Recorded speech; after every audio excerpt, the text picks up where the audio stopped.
उफ, नमस्ते, प्रणाम।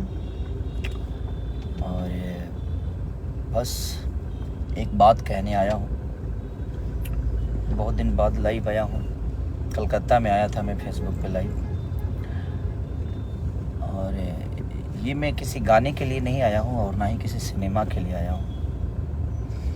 आज मैं लाइव आया हूँ बस सरकार से और हमारे संगीत कला से, जो हमारे तीन भाई जो सांसद हैं, मैं उनसे भी रिक्वेस्ट करने आया हूँ। अपने माननीय मुख्यमंत्री हमारे नीतीश चाचा जी और तेजस्वी भैया या हमारे योगी जी, जितने भी हमारे जो हिंदी भाषा के लोग हैं, जो इस पद पे हैं कि वो सरकार से बात करके, हम लोग तो एक मनोरंजन के साधन है। हाँ, जहाँ तक पैसे कौड़ी की बात है, अगर हमसे मदद वहाँ चाहिए तो उसके लिए हम हमेशा आजीवन खड़े रहेंगे। जो हमारी सक्षमता है, जो हमारी संपूर्णता है कि जहाँ से हम हैं वहाँ से हम हमेशा खड़ा उतरेंगे।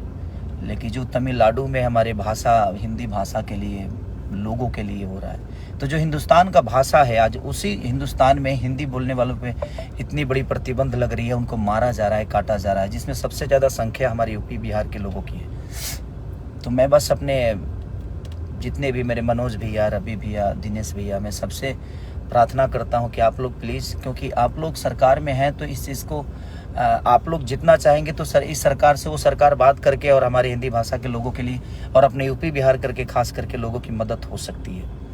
हमारे नीतीश चाचा माननीय मुख्यमंत्री हैं आप, और तेजस्वी भैया उप मुख्यमंत्री हैं। आप सबसे मैं रिक्वेस्ट करना चाहता हूँ कि प्लीज़ आप लोग चाहेंगे तो कम से कम ये जंग जो है बंद हो जाएगी, और उसका देन कहीं ना कहीं हम सभी हैं। क्योंकि अगर रोज़गार हमारे यूपी बिहार में इतनी होती तो शायद हमें दूसरे जगह जाने की ज़रूरत नहीं है। तो ये विषय नहीं है, बट धीरे धीरे सारी चीज़ें हो ही रही है और होगी।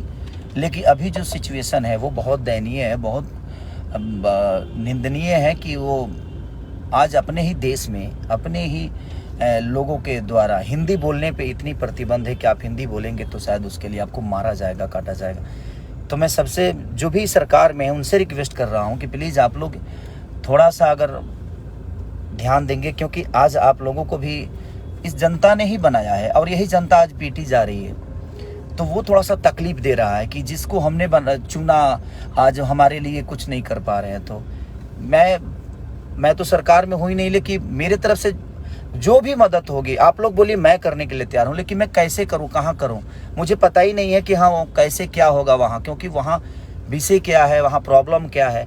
क्योंकि वो सरकार में जो है वो सरकार के लोग ही जान सकते हैं, और जो कानून जानते हैं भाई। हम तो एक संगीत के आदमी हैं, लेकिन हम अपने शरीर से और अपने पैसे से यही मदद कर सकते हैं, लेकिन हम कहाँ करें वो समझ में नहीं आ रहा है। तो आप लोग को लगता है तो आप प्लीज़ हमें बताइए कि कैसे हमें मदद करना चाहिए, क्योंकि वहाँ हमारा कोई नहीं है, वहाँ मेरा कोई से बात नहीं होती है। मैं सरकार में सरकार के हिसाब से मैं हूँ नहीं, मैं एक गायक हूँ या मैं एक एक्टर हूँ।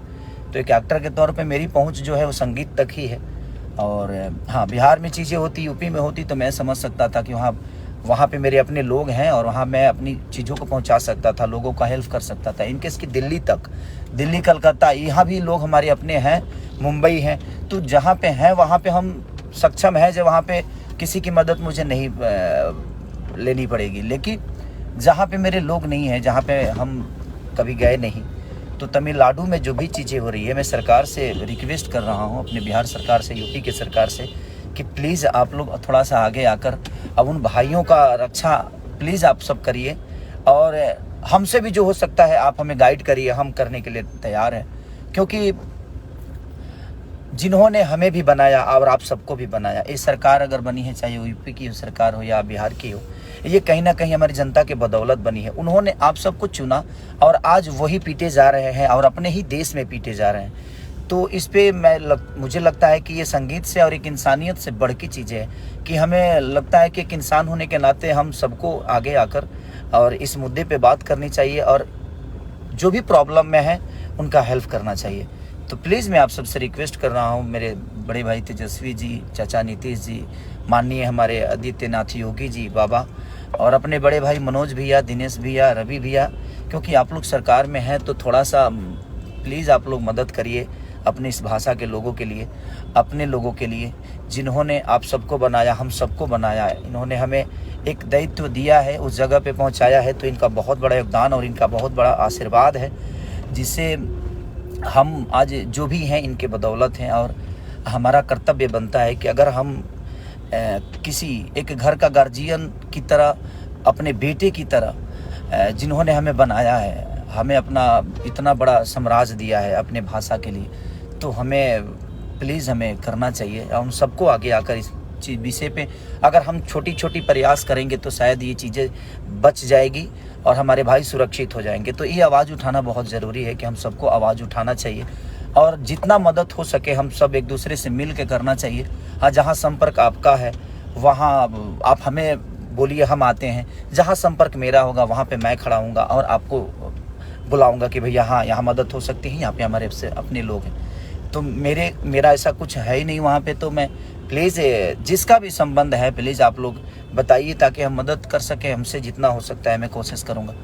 और मैं अपने सारे भाइयों से कहना चाहता हूँ जो इस कद पे हैं, पद पे हैं, जो इस चीज़ को समझ सकते हैं और जो वहाँ तक अपनी बातें पहुँचा सकते हैं, वो डायरेक्ट सरकार से बात कर सकते हैं, क्योंकि उनकी वो क्षमता है। हमारी क्षमता तो वो नहीं है कि मैं सरकार से डायरेक्ट बात करूँ।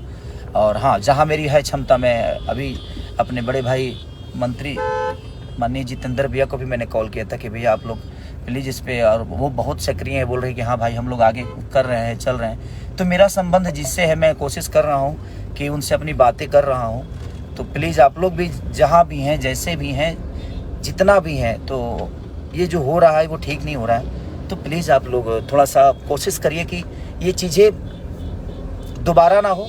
और अपने देश में रह के भी अगर अपने भाषा के बोलने पे प्रॉब्लम है तो फिर उसके लिए मैं क्या बोलूँ, कैसे बोलूँ, राजनीति मुद्दा है क्या है नहीं पता मुझे, लेकिन वो मानसिकता कितनी घटिया है जो अपने राज्य में भी, अपने देश में भी हम अपनी चीज़ों को नहीं बोल सकते। अब हम बिहार में रह के भोजपुरी नहीं बोलेंगे तो क्या बोलेंगे भाई, हमारा राज्य है वो। और हम इंडिया में रह के हिंदी नहीं बोलेंगे तो हम क्या बोलेंगे। अब अंग्रेजी तो बोल नहीं सकते हम, क्योंकि हमारा राष्ट्रभाषा है। तो राष्ट्रभाषा बोलने पर भी प्रतिबंध है, तो ये तो समझ नहीं पा रहा हूँ मैं। बट अब क्या है मुद्दा नहीं पता मुझे, ये मुद्दा क्यों उठा है, बट मुझे दुख हो रहा है। मैं दो दिन से देख रहा हूँ ये मुद्दा को कि हो सकता है सुलझ जाए, लेकिन मुझे लगा कि नहीं, मुझे बोलना ज़रूर चाहिए, ताकि हम सब मिलकर बोलेंगे, हम सब मिलकर कहेंगे तो शायद ये बातें लोगों तक पहुँचे और बड़ी लोगों तक पहुँचे, और पहुँचेगी तो शायद इस पर जल्दी एक्शन होगा। तो प्लीज़ मैं सबसे रिक्वेस्ट करना चाहता हूँ, जो भी हमारे मुख्यमंत्री हैं बिहार के, यूपी के, सबको मैं बोलना चाहता हूँ कि प्लीज़ आप लोग ज़रूर इस पर, ये सीरियस है और ये सीरियस है और ये बहुत ज़रूरी है कि जब हमारे लोग ही नहीं रहेंगे तो हम कहाँ रहेंगे। तो पहले उनको बचाना बहुत ज़रूरी है। थैंक यू सो मच कि आप, और जो भी है आप प्लीज़ शेयर करिए ताकि ये चीज़ें बाकी लोगों तक पहुँचे, और पहुँचे तो शायद इस पे एक्शन बहुत जल्दी ले। Thank you so much.